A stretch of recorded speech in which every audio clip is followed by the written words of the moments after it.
back to another live feed with Shelton's YouTube channel. Continue on.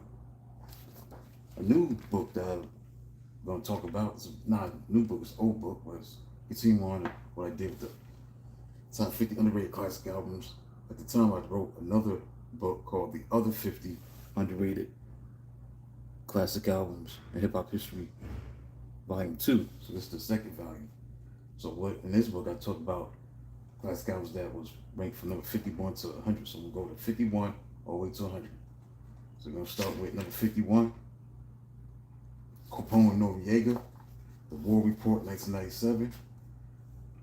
This is a rap duo from Queens, New York, where the group made a debut in 1997. This album will be very influential. Tragic Gaddafi was the mastermind of the album. He appeared on more than half of the album. The album featured classic hits like LA, Top of New York, Never Die Alone, Driver's Seat, Legal Life, Capone, Bone, Bloody Money, and Closer. The album was a commercial success regardless of the underground imprint. The War Report was a top 5 hit album.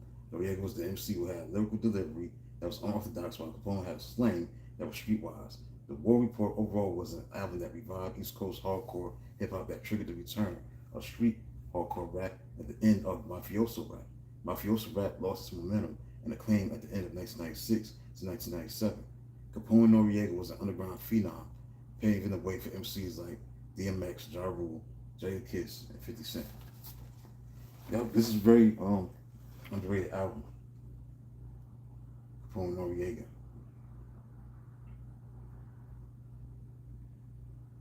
It's masterfully captured a raw, gritty, Queensbridge sound that defied the glossy, shiny shoe era of the late 90s hip-hop.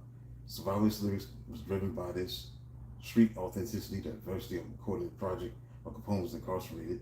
It remains a seminal East Coast release. It came out June 17th, 1997. It had authentic grit, realism. This album dropped at the height of the mafioso rap. This album went the opposite direction.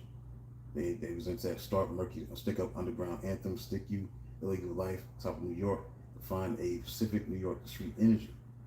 And Noreaga's unorthodox delivery, forging wildly unique vocal style, heavily featuring irregular rhyme schemes, abstract street slang, English, Spanish, that set him apart from traditional lyricists.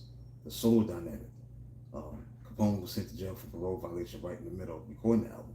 So Noreaga, with heavy assistance from mentor Tragic Gaddafi, had to soldier through the majority of the album alone, making the cohesion and hunger even more impressive.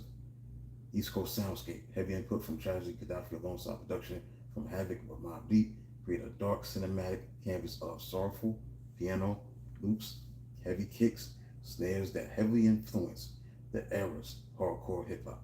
Despite peaking at number 4 on the Billboard charts, top R&B hip-hop charts, albums charts,